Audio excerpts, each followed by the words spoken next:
सुनील भाई और भारत माता की पीछे खड़े हुए साथी बोलेंगे इंकलाब इंकलाब। पंजाब तो इंकलाब जिंदाबाद की जमीन है, नारा थोड़ा छोटा पड़ रहा है। जो पंजाब के बेटे हैं इंकलाब और जिंदाबाद में कभी पीछे नहीं रहते, कैसे हाथ पीछे रह गए। इंकलाब इंकलाब। साथियों, हम लोग अन्ना जी के सहयोगी आपके बीच आए हैं, आपके शहर में, बंगा शहर में, और आपके पास पूरे देश की तरफ से एक अर्जी लेके आए हैं, पूरे देश की तरफ से एक रिक्वेस्ट लेके आए हैं कि हमारे देश में आप और हम मिलकर पिछले एक साल से भ्रष्टाचार के खिलाफ एक कानून के लिए लड़ रहे थे। वो लड़ाई अभी खत्म नहीं हुई क्योंकि कानून नहीं बना। मैंने छोटे छोटे बच्चों से पूछा था कि अन्ना हजारे को जानते हैं? अन्ना हजारे को सब जानते हैं। मैंने उनसे पूछा कि अन्ना हजारे क्या कर रहे हैं, तो बच्चे ने, एक छोटी बहन ने बोला कि अन्ना हजारे भ्रष्टाचार के खिलाफ लड़ाई लड़ रहे हैं। लेकिन कैसे लड़ रहे हैं अभी उन बच्चों तक ये बात नहीं पहुंची है। अभी जिस लोकपाल के लिए लड़ाई लड़ रहे थे वो लोकपाल अभी नहीं आया है। आप लोग कैंडल मार्च निकालते थे बंगा में, आप लोग मशाल जुलूस निकाल रहे थे बंगा में, लेकिन उसके बावजूद अभी सरकार ने एक साल से लड़ने के बाद भी आपको कानून नहीं दिया है। वो आप कहते हो कि भ्रष्टाचारियों को जेल भेजो, वो कहते हैं आप संसद का अपमान कर रहे हो। आप कहते हो कि ए राजा जिसने 175 करोड़ रुपए चढ़ाए, लाख करोड़ रुपए चढ़ाए, उसको जेल भेजो, तो वो कहते हैं आप लोकतंत्र के अपमान कर रहे हो। तो हमारी सरकारें हमारी बात नहीं मान रही हैं। पंजाब में इतना भ्रष्टाचार है, मैं पिछले 2 दिन से सुन रहा हूं कि पंजाब में जितना भ्रष्टाचार है, जिस तरह से यहाँ के मंत्री और सभी पार्टियों के विधायक, सारे नहीं होंगे लेकिन लेफ्ट राइट सेंटर सबके विधायक भ्रष्टाचार में लगे हुए हैं, यहाँ के अधिकारी भ्रष्टाचार में लगे हुए हैं। मुझे यकीन है कि आप में से ज्यादातर लोग, आधे से ज्यादा लोगों को जेल भिजवाना चाहते होंगे। भिजवाना चाहते हो कि नहीं? आधे से ज्यादा मंत्री और नेता हमारे ऐसे हैं जिनको हम जेल भिजवाना चाहते हैं। लेकिन भिजवाए कैसे? हमारे सामने सड़कें बनाई जाती है तो टोल का काम अपनी फैमिली के बिजनेस में डाल दिया जाता है। हमारे सामने हमारे सरकारी जमीन अपने कब्जे में ले ली जाती है, हमारे खेत अपने कब्जे में ले लिए जाते हैं। भ्रष्टाचार खुलेआम हो रहा है, लेकिन हमें इन भ्रष्टाचारियों को जेल भिजवाएं तो भिजवाएं कैसे? क्यों? क्योंकि दिल्ली की सरकार को एक कानून बनाने के लिए आपने रिक्वेस्ट की थी और दिल्ली की सरकार ने पूछा कि आप होते कौन है वो कानून बनवाने वाले।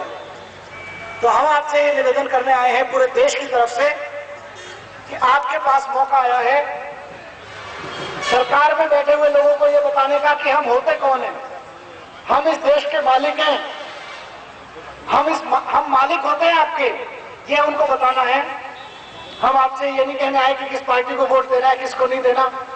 हम आपको ये नहीं कहने आए कि कौन ईमानदार है, कौन अच्छा है, क्योंकि बंगा के लोग, बंगा के नेताओं की असलियत हमसे ज्यादा जानते हैं। हम आपको क्या बताएंगे बंगा के नेताओं की असलियत? आप उनका भ्रष्टाचार झेलते हो रोजाना, सुनी भाई, आप उनका भ्रष्टाचार झेलते हो, अपने नेता का, अपने एमएलए का, अपने एमपी का, अपने कलेक्टर का, अपने एसपी का। तो आप ज्यादा जानते हो कौन भ्रष्ट है, हम नहीं बता सकते। लेकिन हम इतना याद दिलाने आए हैं कि पिछले 1 साल से जिस भ्रष्टाचार के खिलाफ आप लड़ रहे थे उसको मत भूल जाना। अब की बार जब वोट डालने जाओगे तो याद रखना कि आप भ्रष्टाचार के खिलाफ अन्ना के सिपाही हो। आपने अन्ना के साथ में खड़े होकर कहा था कि मुझे भ्रष्टाचार मिटाना है देश से। कैसे? जब आपके पास में वो आएगा वोट मांगने, वो कहेगा आप मेरी जाति के हो, आप मेरे धर्म के हो, आप मेरी पार्टी के हो, तो उनसे पूछना आप भ्रष्टाचारी हो क्या?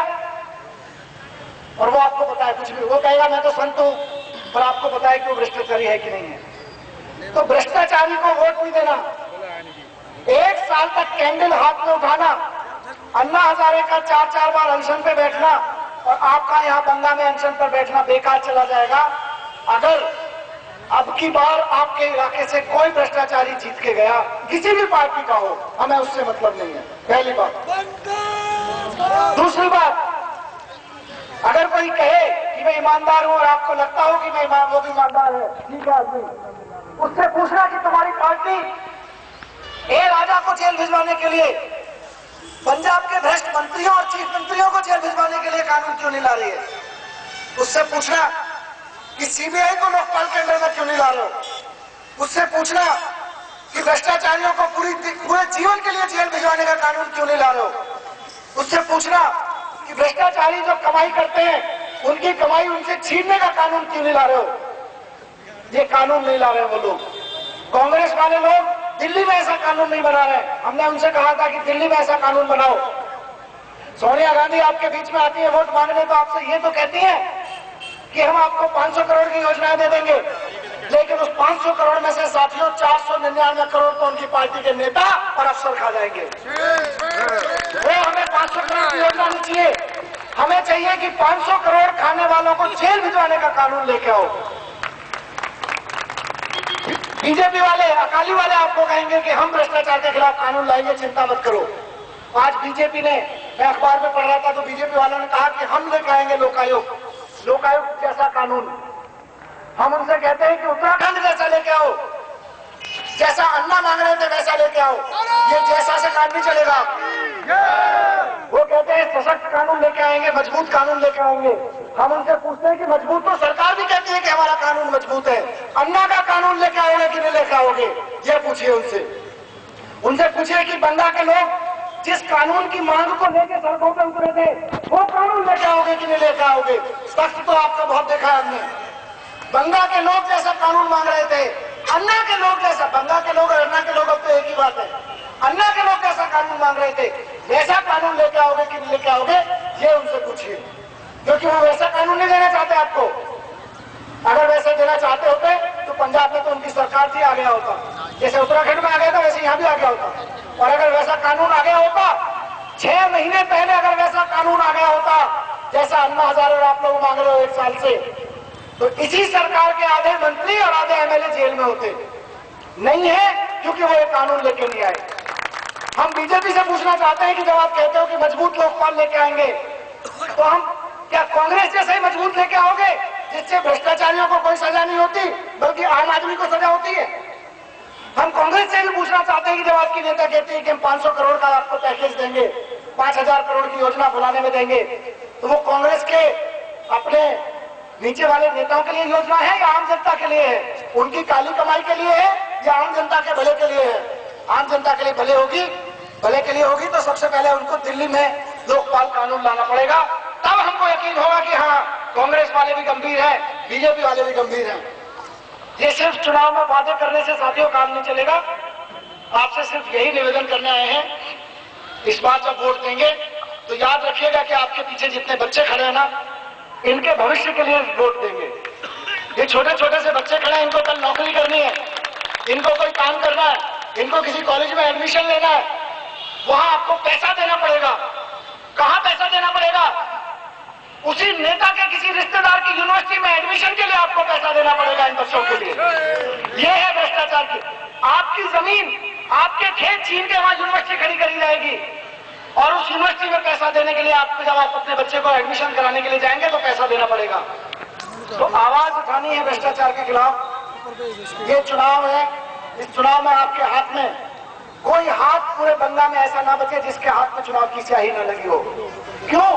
क्योंकि एक एक हाथ में लगी स्याही एक एक भ्रष्टाचारी नेता के मुंह पे लगी स्याही होगी कि नहीं होगी? इस बार जो भ्रष्टाचार की स्याही आपकी उंगली पे लगे, इलेक्शन की स्याही, इलेक्शन कमीशन का जो इंक का निशान होता है वो आपकी उंगली पे लगेगा तो आपकी उंगली पे ही, और इस तरह से लगना चाहिए कि हर एक भ्रष्टाचारी को लगे कि मेरे मुंह पे स्याही पोत दी है।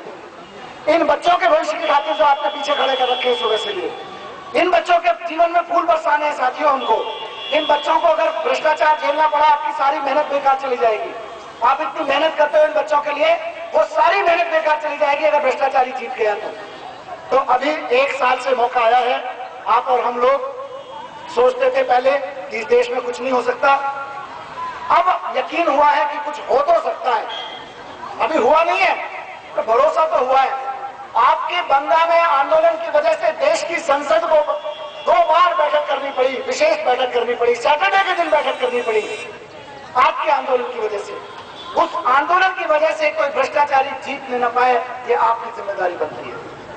उस आंदोलन की वजह से कानून आए, इन बच्चों के भविष्य के लिए कानून आए, वो आपकी और हमारी जिम्मेदारी बनती है।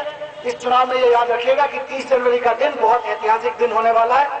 हम किसी को वोट मांगने नहीं आए कि इसको वोट देना, हम किसी के खिलाफत करने नहीं आए कि इसको वोट मत देना, लेकिन जब वोट डालने जाओ तो अपने बच्चों का चेहरा याद करना और देखना कि मैं इस बार अपने धर्म के नाम पर, अपनी जाति के नाम पर, अपने किसी पैसे या दारू के नशे के नाम पे अपने बच्चे के भविष्य के खिलवाड़ पर तो वोट नहीं लगा रहा हूं, ये आपको देखना पड़ेगा। और मैं छोटे छोटे बच्चे वहां दूर तक लाइन लगा के खड़े हुए हैं, आप सबसे कहता हूं, आप सबके परिवार में वोटर होंगे, आपके मम्मी पापा भाई बहन सब लोग वोट डालने जाएं। उनसे कहना, छोटे छोटे बच्चे मेरी बात ध्यान से सुने, उनसे कहना अपने मम्मी पापा से कि अगर वोट डालने नहीं गए तो आगे से हमको होमवर्क करने के लिए मत कहना। ये देश बनाने का होमवर्क तुम करते नहीं हो और हमको स्कूल का होमवर्क करने के लिए कहते हो। अपने मम्मी पापा को कहना कि देश बनाने का होमवर्क करने की जिम्मेदारी आती है तो 30 जनवरी को तुम घर से बाहर कैसे, घर में बैठे कैसे रह गए, कैसे वोट डालने नहीं गए, अपने मम्मी पापा से पूछना। और उनको कहना कि आगे पूरी जिंदगी हमको होमवर्क करने के लिए नहीं कहना, मेरे भविष्य के निर्माण के लिए जब होमवर्क करने की बारी आई तो आप घर पे बैठे रह गए। उनको घर से निकालना, उन्हें कहना वोट डाल के आए और भ्रष्टाचार के खिलाफ वोट डाल के आए, किसी भी पार्टी को डाल के आए, आप चिंता मत करना। बहुत बहुत धन्यवाद। मैं सुनीलम भाई से रिक्वेस्ट करूंगा और हमारे मौलाना साहब हैं कि आप कुछ दो शब्द यहाँ रखें। सम्मानित बुजुर्गों और बच्चे साथियों, आपसे केवल इतना कहना चाहता हूं कि चुनाव आ गया तो वायदे आ गए, चुनाव आ गया तो आप माई बाप बन गए। आपको अपना 64 साल का अनुभव है। वायदे होते हैं वो कभी पूरे नहीं किए जाते और आज तक जो राजनीतिक पार्टियों ने, जिन्होंने सरकारें बनाई, उन्होंने अपने वायदे पूरे किए होते तो हिंदुस्तान स्वर्ग हो जाता, लेकिन बना क्या, नहीं बन पाया। और इसीलिए एक मेरा निवेदन यह है कि आज तक राजनीतिक दलों ने जो वायदे किए हैं और उनका कितना पालन किया, उसके हिसाब से आप जरा मूल्यांकन करने का काम करना, क्योंकि मैं देख रहा हूं यहां पर सब पार्टियां एक ही कह रहे हैं भ्रष्टाचार खत्म करेंगे, विकास लाने का काम करेंगे, लेकिन ये गाना तो वो भी गाते थे जो इस देश में प्रधानमंत्री थे और उनका बेटा आजकल बहुत सक्रिय है। वो कहते थे कि 100 रुपए में से 85 रुपया भ्रष्टाचार में चला जाता है, बेटा कहता है 100 में से 95 चला जाता है। लेकिन जब अन्ना ने कहा कि केवल कहने से काम नहीं चलेगा, इसको रोकने के लिए कोई आपको प्रक्रिया बनानी पड़ेगी, कोई कानून बनाना पड़ेगा, तो वही लोग कहने लगे अन्ना को पागल खाने भेज दो, अन्ना भ्रष्ट है, अन्ना सेना का भगोड़ा है, अन्ना 2 कौड़ी का आदमी है। ये बातें मैंने आपसे इसलिए कही है कि जब चुनाव आता है तो मोहल्ले के अंदर, अभी हम लोग एक मोहल्ले में गए थे फगवाड़ा के अंदर, बहुत ही गंदगी थी वहां पर और सब लोग जो थे वहां पर बस्ती के, वो गाली दे रहे थे हर पार्टी को।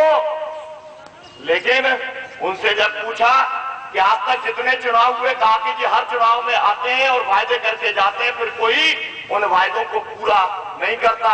इसलिए वायदे के ऊपर वोट देने का काम मत करना। आप ये देख लेना, जो चुनाव का खर्चा हो रहा है, जो उम्मीदवार चुनाव का खर्चा कर रहा है, वो पैसा कहां से लेके आ रहा है, उसकी पार्टी पैसा कहां से लेके आ रही है, क्योंकि जो चुनाव का भ्रष्टाचार है वो पनपता है कहां से, चुनाव का जो पैसे का स्रोत है वहां से पनपता है। जब पूंजीपति का पैसा लेकर चुनाव लड़ा जाता है तो फिर पूंजीपति को रिप्रेजेंट करते हैं, फिर जनता को रिप्रेजेंट और मतदाता को रिप्रेजेंट करने का काम नहीं करते। मैं साथियों 2 दिन से यहाँ पर हूँ, मध्य प्रदेश का हूँ मैं, 2 बार खुद भी विधायक रहा हूँ। मैं लोगों से पूछ रहा हूँ कि मुझे बताओ कि एक चुनाव में कितना खर्चा होगा, तो कहीं पर बताते हैं जी कि पार्टी का टिकट लेने के लिए 2 करोड़ रुपए खर्च हो गया, कहीं पर बताते हैं 5 करोड़ रुपए टिकट लेने के लिए खर्च हो गया, और फिर चुनाव लड़ेंगे तो 2-5 करोड़ और लगाएंगे। तो जो व्यक्ति 10 करोड़ रुपए इन्वेस्टमेंट करेगा वो आपकी बात करेगा या पूंजीपति की बात करेगा और उसकी दलाली करेगा। और इसलिए आपसे ये कहना चाहता हूं, हिंदुस्तान की सरकारें कॉर्पोरेट का और कंपनियों की दलाल बन गई हैं। आपने एक कंपनी राज खत्म किया था, लेकिन ये जो सरकारों का कंपनी राज है वो चल रहा है। मैं अपनी बात साथियों समाप्त करता हूं, शायद समय हो गया है, इसलिए केवल इतना आपसे कहते हुए कि ये चुनाव का जो मौका है ये आपको लाखों लोगों की कुर्बानी के बाद में आजादी हासिल होने के बाद मिला। यहाँ करना कटकट कला नजदीक है, लेकिन 1.5 लाख शहीदों की कुर्बानी के बाद जिसकी बात कर रहे थे मनीष जी, एक निशान लगाने का और वोट देने का अधिकार मिला। इसीलिए किसी के दबाव में वोट मत देना, किसी के पार्टी के नाम से, सरकार के नाम से, किसी एक आदमी के नाम से वोट मत देना। आत्मा की आवाज पर, सच्चाई के नाम पर, ईमानदारी के नाम पर वोट देने का काम आप करना, ताकि अन्ना ने जो जागरूकता पैदा की है, अन्ना ने जो प्रयास किया है समाज के अंदर ईमानदारी लाने का, समाज के को बेहतर बनाने का, समाज को ज्यादा सभ्य बनाने का, वो सफल हो सके। आपने बात को सुना, मैं चाहूंगा मेरे साथ में एक नारा लगाने का काम आप सब करेंगे। अन्ना तुम संघर्ष करो, हम तुम्हारे साथ हैं। अन्ना तुम आगे बढ़ो, हम तुम्हारे साथ हैं। भ्रष्टाचार मिटाएंगे, नया भारत बनाएंगे।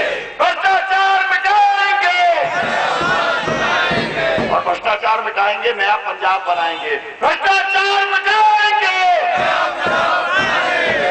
और जब आप साथियों, अन्ना जी जो बोलते हैं ना, एक भ्रष्टाचारी को हटाओ तो दूसरा आ जाता है, मतलब एक ग्रेजुएट को हटाओ तो दूसरा पोस्ट ग्रेजुएट आ जाता है, ऐसा काम मत करना।